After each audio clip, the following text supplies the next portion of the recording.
마지막 질문 들어갈게요. 보세요.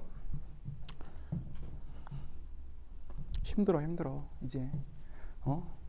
오늘의 마지막 질문 다 읽었죠? 마지막인데 보니까 쉬워. 그치? 법에 대한 어떤 기본 개념 지식이 딱히 없다고 하더라도 이 정도는 충분히 풀 수 있지 않을까? 라는 생각을 합니다. 문제도 어렵지 않고요. 지문 읽는 것도 뭐 이 정도면 법지문 치고 풀만하다 라고 하는 건데, 내가 봤을 때 이런 형태의 지문을 다시 만날 일은 없을 거야. 무슨 얘기냐면, 법지문은 자주 나오겠지만 이렇게 쉬운 거는 앞으로 없을 거예요. 보세요. 법질서 아래에서는 관계의 종류에 따라 적용해야 할 법의 분야가 달라진다. 여기까지 어려운 거 없고, 법의 대표적인 두 분야가 형사법과 민사법. 그러니까 나열된 두 개념을 정리해서 구분하는 거지. 그쵸? 그러니까 개념 정리 및 구분. 이 필수적으로 들어가야 할 것이다라는 거야. 그쵸? 대조 대비 구조도 분명 파악해야 한다는 거지. 그러면 우리가 이러한 대조 대비 구분을 할 때 가장 중요한 것은 첫 번째는 당연히 차이점이겠죠. 그러니까 민사법과 형사법이 뭐가 다르지? 를 파악하는 것도 중요할 것이고, 다른 한편으로 당연히 중요한 건 뭐야? 그러면 두 개가 어떤 점에서는 동일하지? 공통점을 파악하는 것도 굉장히 중요할 거라는 거죠.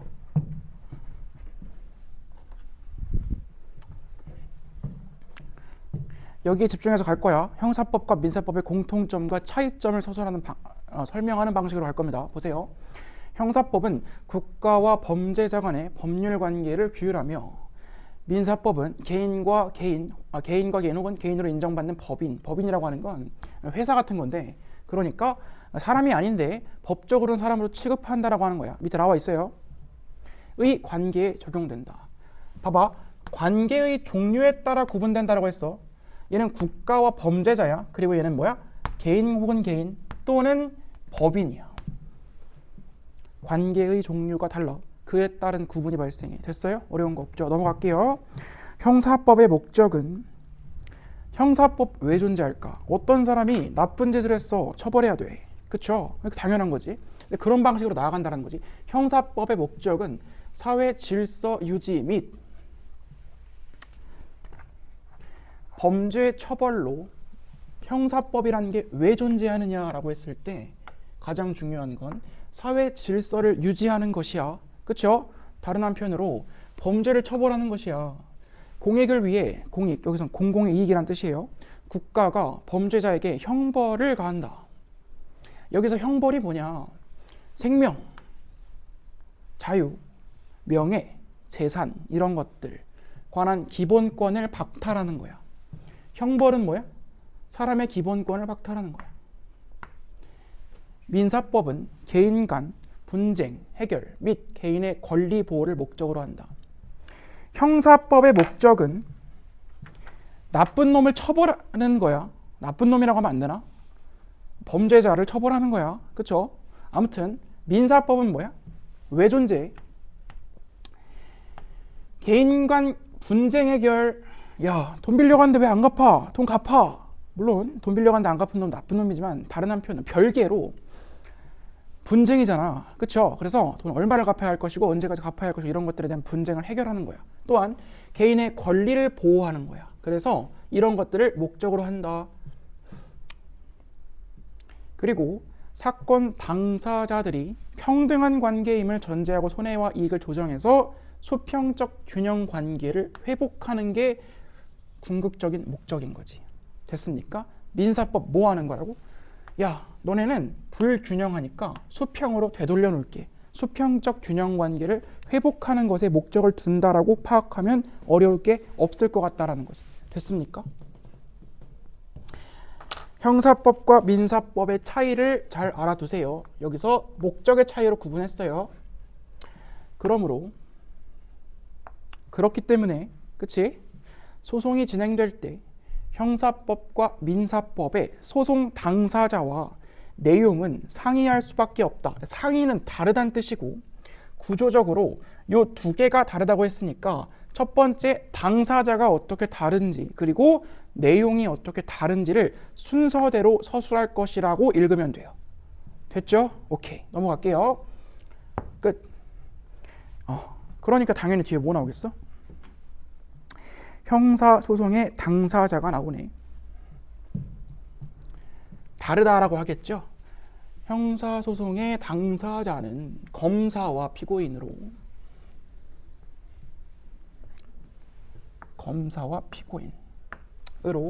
자, 일단 공익의 대표자인 검사가 범죄 혐의가 있는 자를 피고인으로 기소한대. 검사가 피고인으로 기소해. 기소가 뭘까? 나오죠. 기소란 검사가 특정 형사사건에 대하여 이거를 심판해 주세요. 법원에서 다뤄주세요라고 요청하는 게 기소거든요.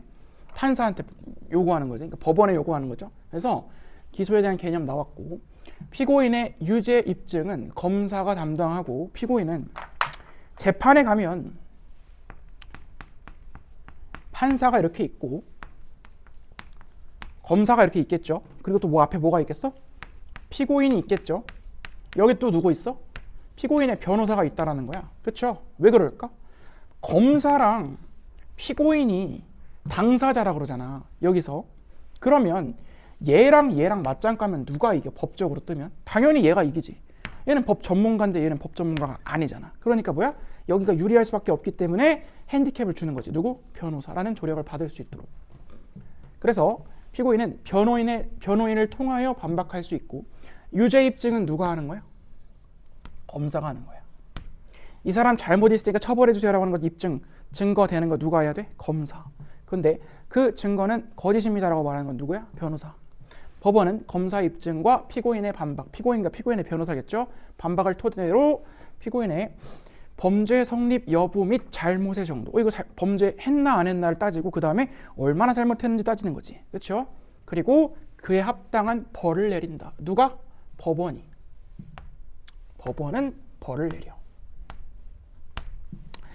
이때 두 사람이 같은 종류의 범죄로 기소를 됐어. 그럴 수 있어요. 예를 들어서 A도 폭행, B도 폭행인데 A는 전치 12주, B는 전치 3주야. 그럼 어때? 당연히 범죄의 동기와 정황 이런 것들 다를 수 있고, 그치? 정도로 다를 수 있고, 그치? 그리고 합의를 했는지 여부를 다를 수 있다는 거야. 이런 것들, 이런 재반 사정들을 고려해서 당연히 최종 선고형이 달라질 수 있다는 거지. 그렇죠? 이해돼요? 그러면 무조건 같은 종류라고 똑같은 벌을 내리는 게 아니라 그 어떤 재반 사정들을 따져봤을 때 이러한 선고형이 달라질 수 있다는 거지. 그리고 검사가 피고인을 기소하면 소송이 시작되는 것이 원칙이다. 하지만 세모, 앞에서 말한 거랑 좀 다른 얘기 하겠다라는 거지. 그치? 하지만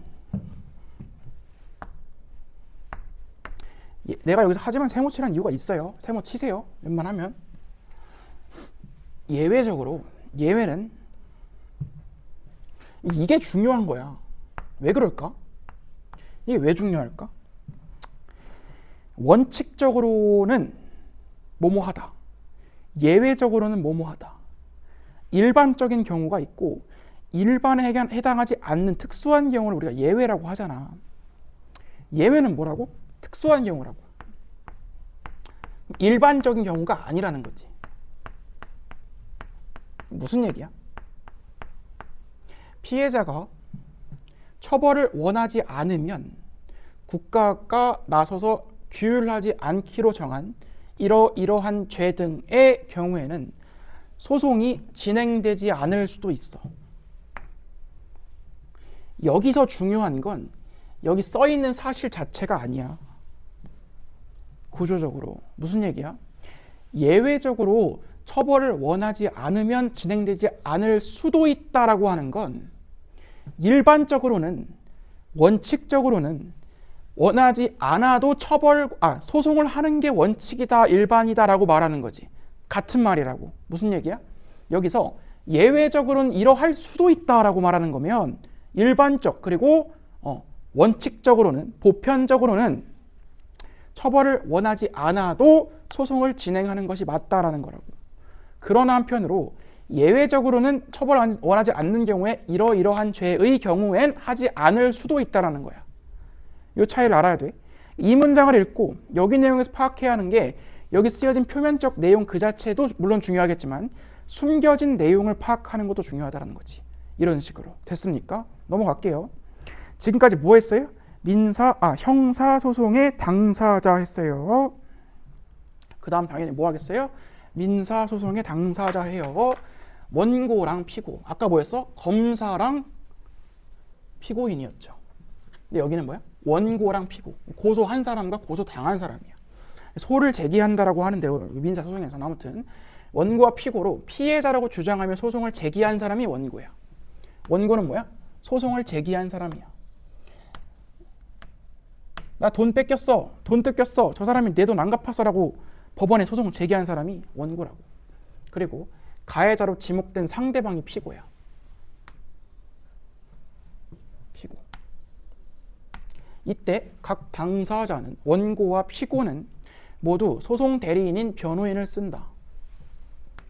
그러면 아까는 선생님이 판사, 기억하죠? 판사, 검사, 피고, 피고 변호인 있었지. 근데 이건 뭐야? 판사 있겠죠? 원고 있지? 원고 측 변호인 있겠지. 그리고 판사 있고 피고인 있고 피고 측 변호인 있겠지. 이런 구조라는 거야. 그러면 민사와 형사의 차이는 뭐야? 변호인이 2명 있다라는 거야. 공통점 뭐야? 피고인이 변호인을 가져간다는 거지. 됐습니까? 이거 파악해야 돼요. 아까 우리 공통점, 차이점 위주로 파악한다라고 하는 거 계속 생각하면 있어야 되는데 그 중에서 가장 중요한 내용이 이런 거라는 거지. 그 다음에 당사자, 원고와 피고예요. 자신에게 유리한 법규를 근거로 해서 나는 책임이 없어. 돈 갚을 의무가 없어.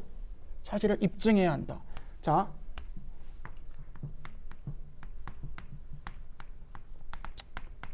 입증 책임에 관한 내용이 형사, 민사 둘 다 등장하죠. 자, 형사에선 입증 책임 누가 해?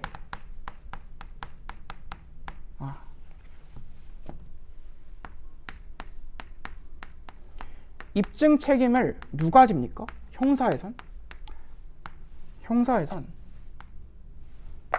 검사가 져요. 그치?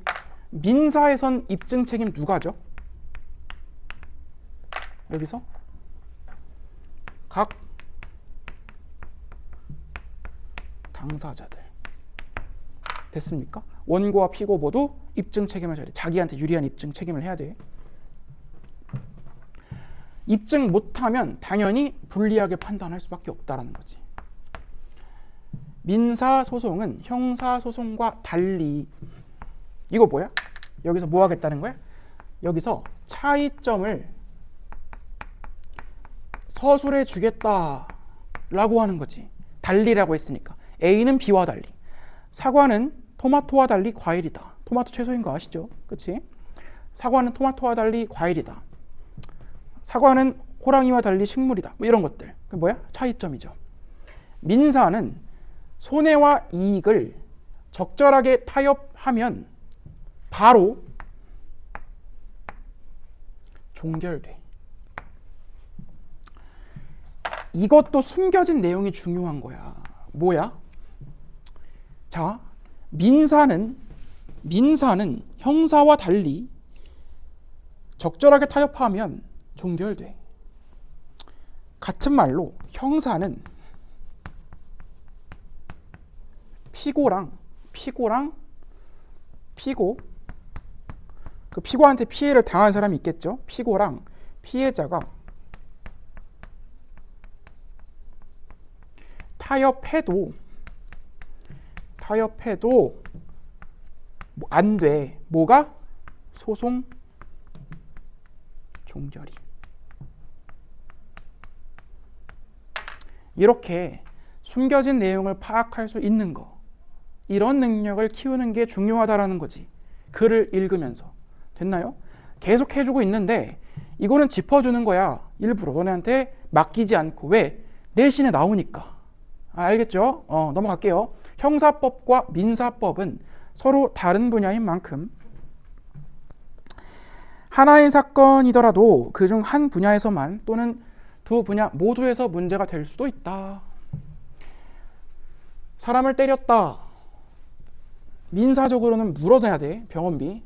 형사적으로는 폭행죄로 처벌해. 이런 것들 발생할 수 있겠죠. 그치? 그러니까 하나의 사건, 사람을 A가 B를 때렸다라고 하는 사건인데 형사와 민사 둘 다 적용이 된다라는 거야. 됐습니까? 그 다음 이 내용이야. 그러니까 만약 갑이 을에게 맞아서 다쳤어.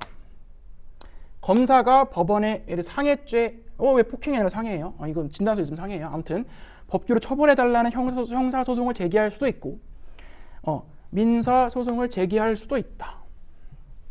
여기서 뭐야? 검사가 하는 거지. 당사자니까. 그치? 그리고 여기는 뭐야? 갑이 하는 거지.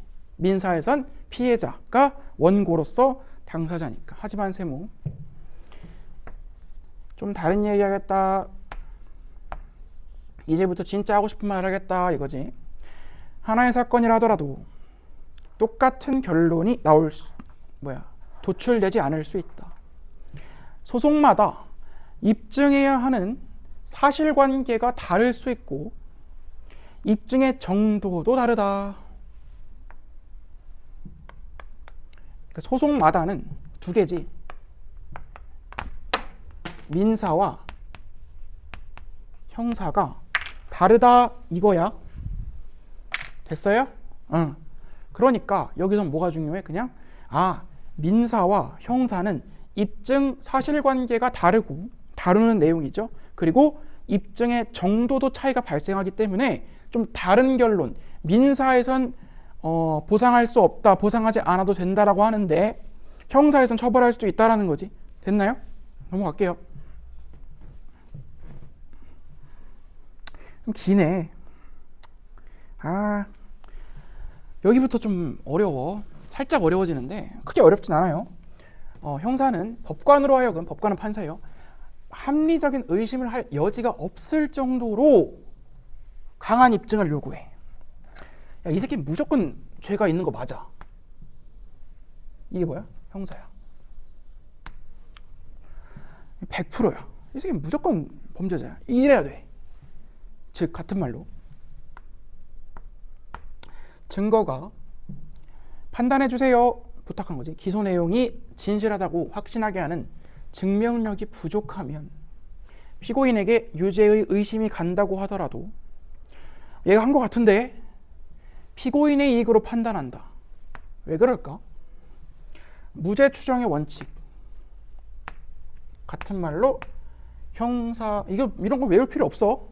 피고인은 유죄의 판결이 확정되기까지는 무죄로 추정한다 라는 법규를 근거로 한다는 거지. 됐습니까? 따라서 형사에서는 100을 기준으로 했을 때 50일이면 처벌돼야 안 돼? 안 돼. 왜? 49만큼의 의심의 여지가 있잖아.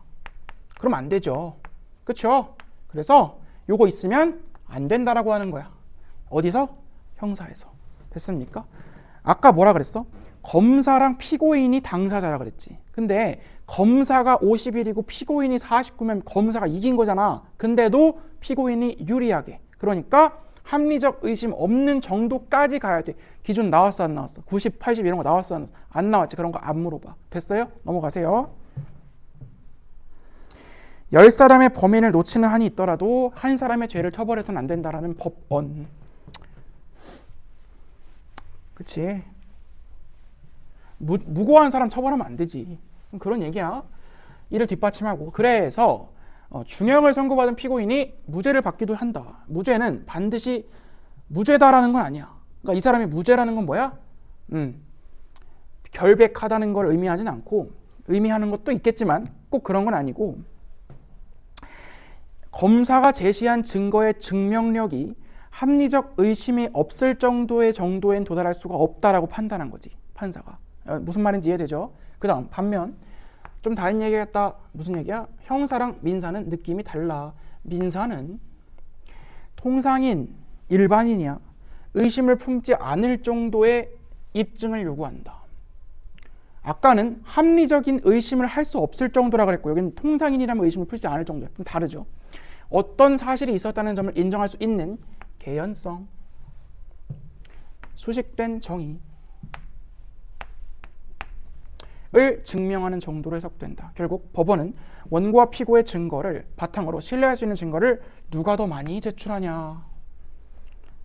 원고와 피고의 입증 정도가 51대 49면 누가 이긴 거야? 51이 이긴 거야. 끝. 됐습니까? 검사랑 피고인이 싸웠는데 검사가 51이면 피고인이 이긴 거라고. 49만큼의 의심의 여지가 있잖아. 원고랑 피고인이 싸웠는데 원고 51, 피고 49면 원고가 이긴 거야. 됐나요? 오케이.